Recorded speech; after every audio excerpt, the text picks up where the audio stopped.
All right, so we're on to our next step here. So we've taken the crank back out, and this is after plastic gauging all the main bearing journals. What we've done here is taken the crank back out, and I've gone back through and I have re-cleaned and checked each one of these main bearing journals. So I've checked them, cleaned them, and this is one of our best buddies, I'm sorry, not ARP, Permatex Ultra Slick engine assembly lube. If you need that, there's the item number there. Let's see if it'll focus on my thumb. Come on, there we go. So yeah, there we go. Wow. Apparently we're having trouble focusing with such interesting stuff in the background. So why do I keep calling it ARP? Well, we'll be using the ARP stuff in a little bit. Ultra Slick Assembly Lube, item number 81950.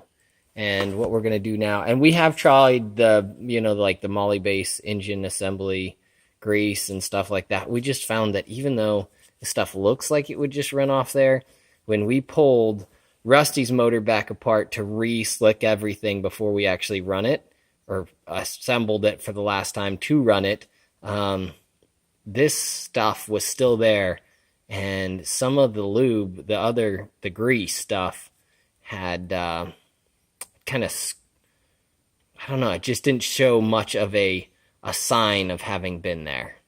Anyway, so what we're going to do, just so you get an idea, is we're coming down here, we're on number 6 here, and we're going to take it, and I go like this, and then I'm going to get in there.